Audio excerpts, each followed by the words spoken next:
안녕하세요, 리본카 전현민입니다. 기아 EV4의 가격표가 공개됐다고 합니다. EV4는 기아에서 전기차 전용 플랫폼을 이용해서 낸 네 번째 차량. 잠깐만, 네 번째 맞나? EV6, EV9은 확실히 EGMP를 통해서 만들었는데 EV3는 이것도 쳐줘야 되나? 그러면 세 번째가 기아에서 이제 전기차 상품성을 가지고 있다 하면은 다 EGMP라고. 내가 지금 또 논란을 이것도. 이런 얘기 하면 안 돼. 이런 얘기 하면 안 돼. 어쨌든 네 번째 차량 맞습니다. 기아에서 네 번째로 출시한 전기 승용차예요. 그래서 저는 개인적으로 EV4를 굉장히 환영하는 바입니다. 왜 그러냐면 지금 국내에서 출시되어 있는 전기차들 리스트를 좀 보면은 세단이 거의 없어요. 아이오닉 6 이 정도? 나머지는 전부 다 SUV형으로 나왔거든요. 그래서 저는 개인적으로 세단을 굉장히 좋아하는 사람으로서 이 세단형 전기차를 만들어준 거에 대해서는 굉장히 고마워하고 있습니다. 그래서 오늘은 많은 분들이 기대하고 있는 이 EV4의 가격은 얼마인지, 그리고 가성비 옵션은 무엇이 있는지 알아보도록 하겠습니다.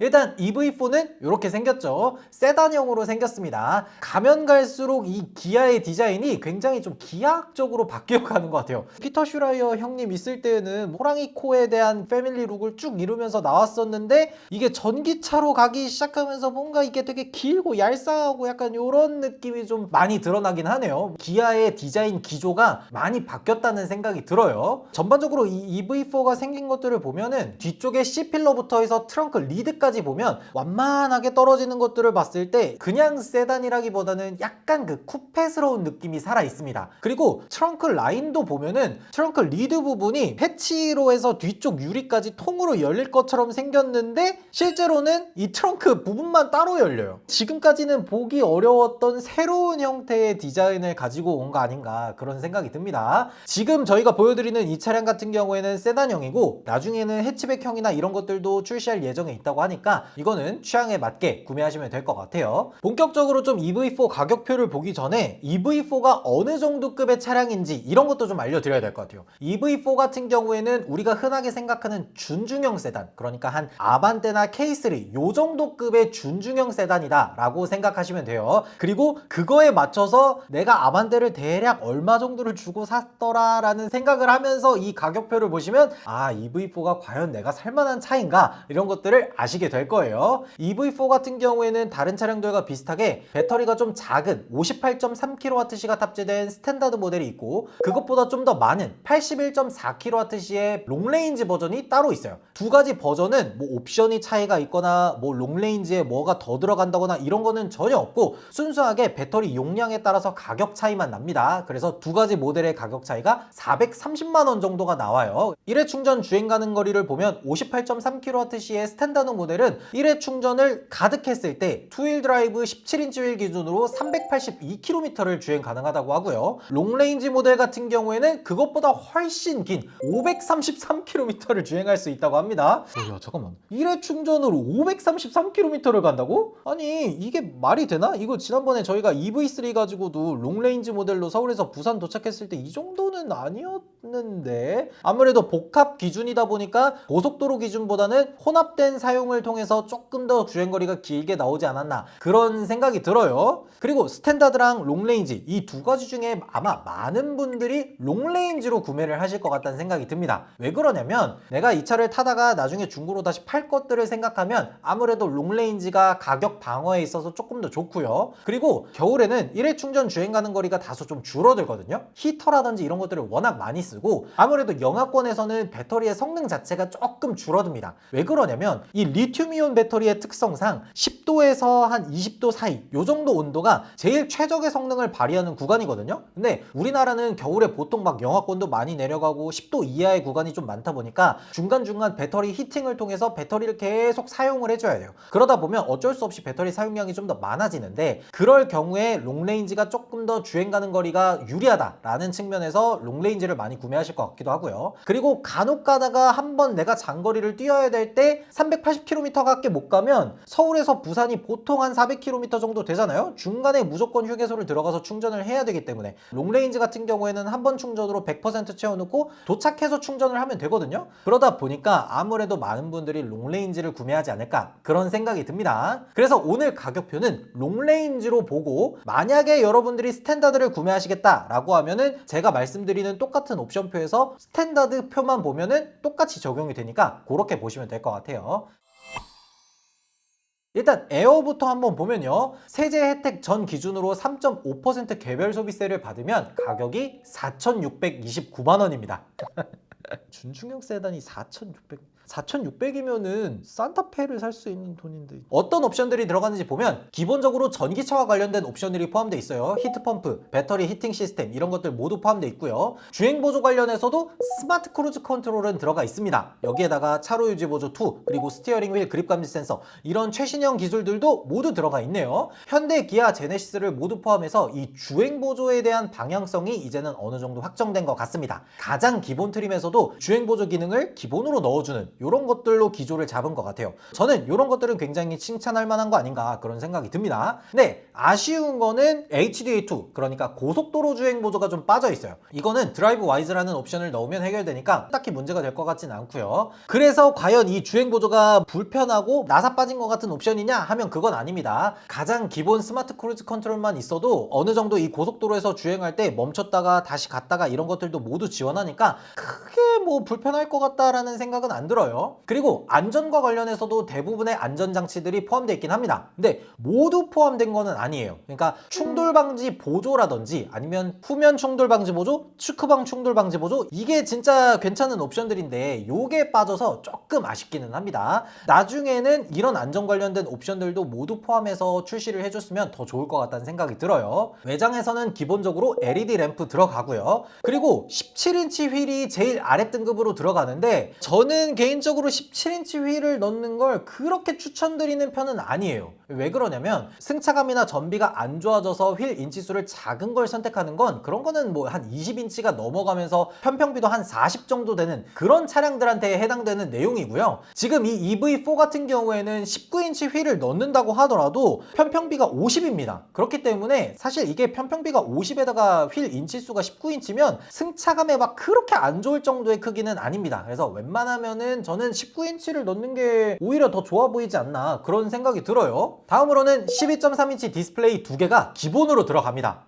이제는 이 실내에서 딱히 옵션 차이를 안 두려고 하는 것 같죠? 근데 이게 진짜 가장 기본 트림에서도 넣어주니까 와 좋다 이렇게 할 수 있는데 여러분들 아시겠지만 이 차 가격이 기본이 4,629만 원이에요. 보조금 받고 뭐 한다고 하더라도 가격이 3천만 원이 넘어가는 굉장히 비싼 자동차입니다. 이 정도는 당연히 해줘야죠. 그리고 시트에서 보면은 아쉽게도 통풍 시트가 빠집니다. 앞좌석 열선 시트만 들어가도록 만들어 놨어요. 이게 조금 아쉽기도 하고 자세히 보면 아시겠지만 뭐가 하나 빠졌죠? 6대4 2열 시트 폴딩이 빠졌습니다. 가장 기본 트림에서는 2열 폴딩이 아예 안 되도록 만들어 놨어요. 요게 조금 아쉬운 부분이에요. 다음으로는 편의에 스마트 트렁크라고 적혀 있기는 하지만 이거 전동 트렁크 아닙니다. 그냥 트렁크예요. 전동 트렁크 옵션은 스마트 파워 트렁크라고 들어가야 전동 트렁크가 들어가는 겁니다. 아니 이거 그냥 트렁크라고 해놓고 전동 트렁크 이렇게 해줘야 되지 않나? 이게 스마트 트렁크라고 적어놓고 나중에 전동 트렁크를 스마트 파워 트렁크라고 넣어놓으면은 보는 사람이 무조건 헷갈릴 거 아니에요. 이게 지금 전동 트렁크인지 스마트 파워 트렁크는 또 뭔지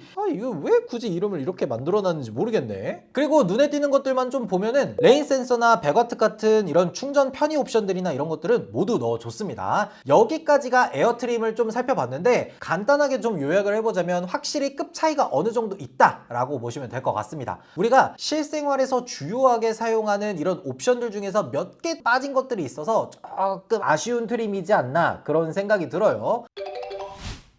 다음으로는 어스트림 세제 혜택 전 가격 기준으로 5,104만 원입니다. 에어트림보다 한 475만 원이 올라갔어요. 가격 차이가 좀 있는데 도대체 어떤 것들이 추가됐는지 한번 보면요. 외관에서 큐브형 헤드램프 들어가고요. 이거 EV6, EV9 이런 데서도 봤죠. 그리고 외관, 실내 할 거 없이 드레스업 같은 옵션들이 좀 많이 들어가 있습니다. 그래서 내가 좀 멋을 많이 중점적으로 여긴다 라고 하는 거면은 이 어스트림은 기본적으로 선택하는 게 좋아 보여요. 그리고 시트 옵션에 트림에서는 통풍 시트, 뒷좌석 열선 시트 여기서 들어가고요. 2열 6대4 폴딩 들어갑니다. 근데 이 6대4 폴딩이 진짜 아쉬운 게 뭐냐면 이게 현대기아 자동차 세단형 2열 폴딩의 문제점이라고 하면 문제점일 수 있겠는데 가운데 좌석에 안전벨트가 시트에 달려있는 게 아니라 시트 그 위쪽에 달려있어요. 그러니까 2열 시트를 폴딩을 하면 안전벨트가 저 위쪽에서부터 시트 폴딩된 데까지 쭉 달려서 내려옵니다. 이게 생각보다 되게 불편해요. 이거 때문에 세단이라고 하더라도 1열 시트를 쭉 당겨놓고 2열 시트에다가 좀 편평비를 맞춰놓으면 사람이 들어가서 잘 수 있는 공간이 나오거든요. 근데 이 안전벨트 가운데가 뒤에 길게 뽑혀서 나오다 보니까 2열 공간을 효율적으로 사용하는 게 좀 어렵습니다. 2열 가운데 좌석 같은 경우에는 안전벨트를 좀 시트에다가 매달아가지고 2열 6대4 폴딩을 편하게 쓸 수 있게 그렇게 만들어줘야 되지 않나? 그런 생각이 들어요. 이런 것들은 좀 바꿔주면 좋겠습니다. 고객들이 편하게 사용할 수 있게. 그리고 운전석 조수석에 전동 시트, 요추 받침대, 메모리 시트 이런 것들이 들어갑니다. 없으면 불편한 옵션들이 여기에서 이렇게 들어가네요. 특히나 저처럼 좀 장거리를 주행하는 걸 많이 하는 사람들이나 또 허리가 좀 아프거나 디스크가 있는 분들이라면 이 요추 받침대가 정말 중요하거든요. 그래서 개인적으로는 많은 분들이 어스트림을 선택하지 않을까 그런 생각이 들고요. 여기에다가 편의 사양으로 서라운드 뷰 모니터, 원격 스마트 주차 보조, 전동 트렁크 이런 고급 옵션들이 들어가네요. 이거 사실상 그냥 어스트림 구매하라고 만들어 놓은 거 아닐까? 475만원 추가한 만큼의 옵션들이 싹 다 들어가 있어. 돈값을 하게 만들어 놨네. 이러면은 에어트림을 선택하기가 너무 어렵잖아요. 좀 아쉬운데? 그리고 이 위쪽으로는 GT라인이 있는데 115만원 정도 오르고 19인치 전용 휠이랑 GT라인 전용 외관 실내 변경점들이 추가됩니다. 요거는 뭐 성능이랑은 관련된 게 없다 보니까 취향에 따라서 선택하시면 될 것 같아요. 트림별로 차이점을 쭉 한번 봤고요. 다음으로는 선택 옵션들을 한번 보도록 하겠습니다. 여기서부터 좀 잘 따라오셔야 되는데 현대기아 특징 중에 하나가 트림별로 선택할 수 있는 옵션들도 다르고 트림별로 내가 이 옵션을 선택할 수 있는지 선택할 수 없는지 이런 것들이 쭉 나눠져 있다 보니까 잘 보셔야 됩니다. 내가 어떤 트림을 고르냐에 따라서 선택할 수 있고 없고가 결정이 되는 거예요. 일단 다른 트림에서는 기본 옵션인데 에어 트림에서는 선택 옵션들인 이런 것들을 한번 보면요. 스타일 74만원입니다. LED 헤드램프랑 지능형 헤드램프 들어갔는데 지능형 헤드램프나 이런 것들 들어가면은 고속도로에서 자동으로 일정 부분만 상향등을 켜줬다가 꺼줬다가 하는 그런 기능들이 들어가고는 하는데 이게 뭐 반드시 필요하냐라고 하면은 그 정도는 아니거든요. 그래서 요거는 내가 진짜 풀옵션으로 뽑겠다 하면은 넣어도 되지만 이거 뺀다 그래서 LED 램프랑 안 들어가는 것도 아니거든요. 굳이 라는 생각이 드네요. 그리고 컴포트 89만원 이거는 통풍 시트 들어가면서 운전석에 메모리 시트 들어갑니다. 그리고 요거 옵션 되게 중요한데 후진 연동 사이드 미러라고 우리가 이제 후진 기어를 딱 넣었을 때 사이드 미러가 그거에 맞춰서 이게 아래쪽으로 윙 내려가는 주차 차선이 보이도록 만들어주는 그거 옵션이 들어가 있어요. 이거 없으면은 후진할 때 주차할 때 살짝 불편하긴 한데 이거 꼭 넣어야 될 것 같은데. 다음은 컨비니언스 89만원 전동 트렁크에 기아 디지털 키 2 그리고 파워 윈도우가 들어가요. 아니 파워 윈도우가 없으면 창문 다 올라올 때까지 계속 잡고 있어야 되는 거잖아. 이 옵션이 어떤 느낌이냐면 반드시 있어야 되는 옵션은 아닌데 없으면은 약간 서운한 계륵 같은 그런 옵션이에요. 이런 되게 애매한 옵션들이 포진되어 있네. 다음으로는 모니터링 104만원입니다. 서라운드 뷰 모니터 들어가고 원격 스마트 주차 보조랑 후방 주차 충돌 방지 보조 들어가죠. 이거 없으면 후진하다가 깜빡 정신 잃으면 바로 사고 납니다. 안전과 관련된 옵션들은 웬만해서는 내가 조금 무리하더라도 한 100만원 정도 더 비싸더라도 꼭 넣는 걸 추천드려요. 그리고 이 다음부터는 어스랑 에어에서 모두 선택할 수 있는 옵션 얘기해보면요. 19인치 휠 타이어 49만원 이거는 뭐 취향에 따라서 선택하면 되는데 저라면은 넣을 것 같습니다. 49만원인데 휠이 2인치나 커지면 생각보다 되게 좋다는 생각이 들기도 하고요. 17인치 휠 이렇게 생겼고 19인치 휠 이렇게 생겼습니다. 19인치 휠이 훨씬 더 예쁘죠. 이게 생각보다 차이가 좀 큰 게 뭐냐면 애초에 자동차를 디자인할 때 제일 큰 휠 디자인을 하고 그 다음에 아래 등급 그러니까 휠 인치수가 낮은 걸 나중에 만들어요. 뭔가 좀 더 멋이 없어지는 거죠. 그리고 휠 인치수가 작으면 휠 하우스는 이만큼 큰데 휠이 작아서 예쁜 느낌이 잘 안 듭니다. 지금도 가장 기본 17인치 휠을 보면 트레드 넓이가 215에 편평비가 60이 들어가요. 이게 실제로 보면은 타이어가 엄청 커 보일 거예요. 그래서 저는 전비를 조금 포기하더라도 19인치를 추천드릴 수 있을 것 같아요. 다음은 드라이브 와이즈 128만원 여기에는 HDA2 들어가고 각종 주행안전 옵션이 포함되어 있어요. 측면 충돌 방지 보조부터 교차 충돌 방지 보조 등등 정말 많은 옵션들이 들어가거든요. 제가 아이오닉 6 뽑으면서도 이 옵션을 넣어서 뽑았는데 최근에 어떤 일이 있었냐면 제가 1차선으로 이렇게 주행을 하다가 2차선으로 차선 변경을 해야겠다 하고 방향 지시등을 넣고 들어가려고 하고 있었어요. 근데 3차선에 있던 차가 자기도 2차선으로 들어오려고 하는 타이밍이었던 거예요. 그래서 이렇게 마주치는 그런 느낌이었습니다. 근데 이게 갑자기 자동차에서 띠디디디딕 소리가 나면서 핸들을 왼쪽으로 틀더라고요. 거의 사고 직전까지 갔다가 요 충돌 방지 보조 옵션 하나 덕분에 사고를 면했어요. 저는 이런 경험들이 몇 번 있다 보니까 웬만하면은 이런 안전과 관련된 옵션들은 반드시 포함해서 출고하는 게 좋다고 생각을 합니다. 주차장에서 기둥 한번 안 박으면 옵션값 뽑으니까 무조건 넣으시면 돼요. 다음은 유틸리티 40만 원. 이게 외관 V2L, 실내 V2L 모두 사용할 수 있게 만들어주는 건데 내가 차박이나 캠핑, 차크닉 이런 것들을 자주 한다라고 하면은 넣으시면 되고 나는 뭐 그런 거 안 해. 자동차는 그냥 이동수단에 불과해 라고 하면은 안 넣으셔도 됩니다. 저도 이거 옵션 넣어놓고 써본 적이 손에 꼽아요. 별로 그렇게 자주 사용하는 옵션은 아닙니다. 그리고 요즘 캠핑장 가보면 캠프 사이트 옆에다가 220V 콘센트 하나씩 다 만들어 놨어요. 그래서 웬만해서 이거 쓸 일이 잘 없으니까 내가 진짜 뭐 오직 캠핑을 간다 그러면은 넣으면 되고 아니면 딱 키라는 생각이 들어요. 그리고 와이드 썬루프 64만원 요거는 취향대로 선택하시면 되는데 중고가 방어를 하시는 분들이라면 넣으시면 돼요. 근데 이게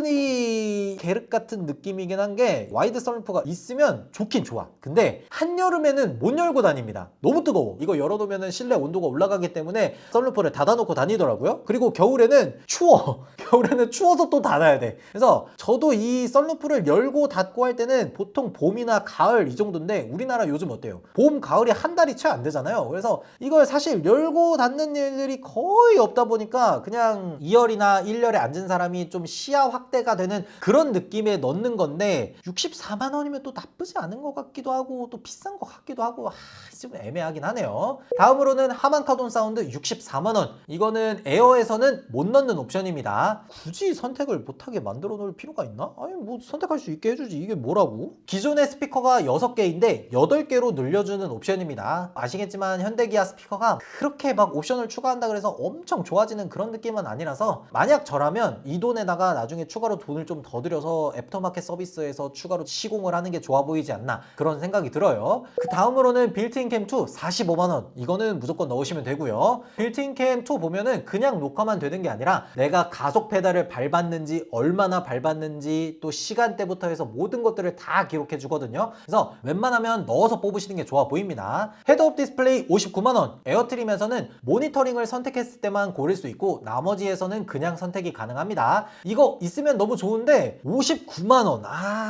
가성비를 따질 때는 굳이 싶은 옵션이긴 하거든요. 사실 헤드업 디스플레이를 사용하는 용도가 딱 두 개예요. 내 현재 속도가 몇 킬로미터 퍼 아워인지 그리고 과속 카메라까지 거리가 얼마나 남았는지 이런 것들을 주로 보는 건데 사실 조금만 주의를 기울이면 내가 헤드업 디스플레이 말고 계기판 디지털 디스플레이나 센터 디스플레이에 나오는 이 속도 하나를 보는 것만으로도 충분히 가능하거든요. 그리고 과속 카메라가 나오면 저절로 이 앰비언트 램프가 반짝반짝 빨간색으로 들어왔다 나갔다 점등을 하다 보니까 못 알아차릴 경우도 없어요. 그래서 이게 굳이 필요한 옵션인가 라는 생각이 들어서 저는 뭐 풀옵션을 지향한다 라고 하면은 넣으면 되는데 그게 아니면 굳이 싶어요. 이렇게 트림부터 모든 선택 옵션들을 쭉 다 살펴봤는데 전체적으로 정리를 해보자면 에어는 사실 일반적인 소비자가 구매하기엔 필수 옵션들이 좀 많이 빠진다 라는 생각이 듭니다. 통풍 시트부터 해서 2열 폴딩이나 메모리 시트 등등 너무 많이 빠져서 아마 법인에서 사용하는 저렴한 차량 이렇게는 많이 쓰일 것 같고 일반적인 소비자분들은 대체로 롱레인지의 어스트림을 사실 것 같다는 생각이 드네요.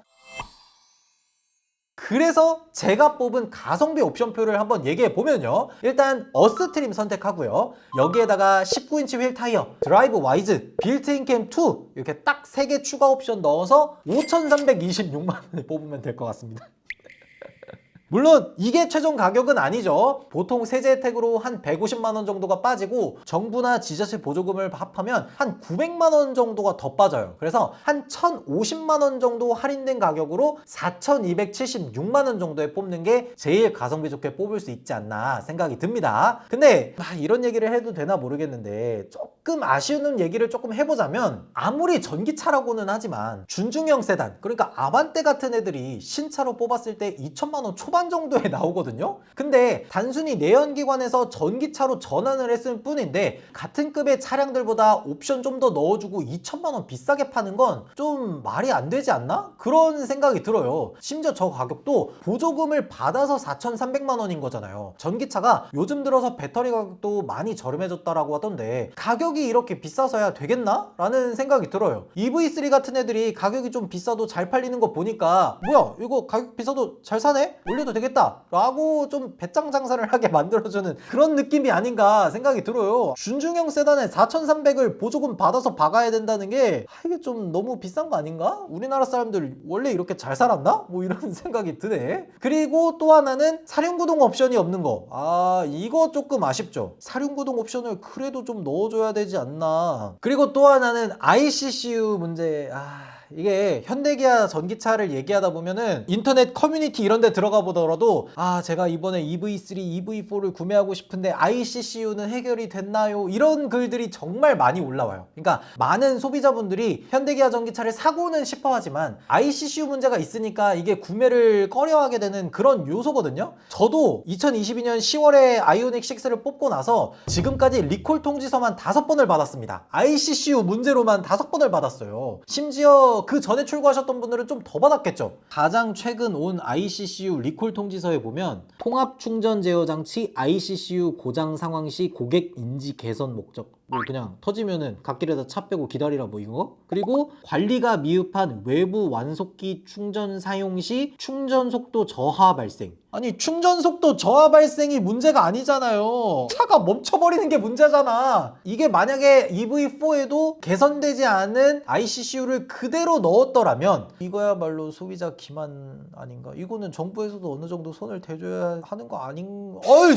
저 무슨 소리야. 해결됐겠지.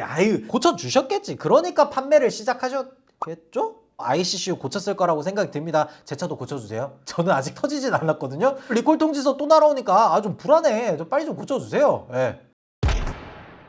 EV4 이렇게 한번 쭉 살펴봤는데 참 자동차가 많이 비싸졌다라는 생각이 듭니다. 뭐 준중형 세단인데 전기차로 바뀌었다는 것만 가지고 4,300을 받는 거는 좀 많이 비싸지 않나. 진짜 저렴하게 사실 분들이라면 그냥 옵션 다 빼고 에어에다가 옵션 한두 가지 정도 추가해서 스탠다드 모델로 사는 게 제일 가성비 좋게 살 수 있지 않나 그런 생각이 듭니다. 그 정도면은 한 3천만 원 초반 정도에 살 수 있으니까 가성비 있다라고 얘기할 수 있는데 대부분은 그렇게 안 사니까 옵션을 많이 포함해서 사시니까 적절히 나의 주행 상황과 주머니 사정 이런 것들을 잘 타협해서 구매하시면 될 것 같습니다. 여러분들의 생각은 어떤지 댓글로 달아주시면 좋을 것 같습니다. 지금까지 저는 리본카 전효빈이었습니다. 감사합니다.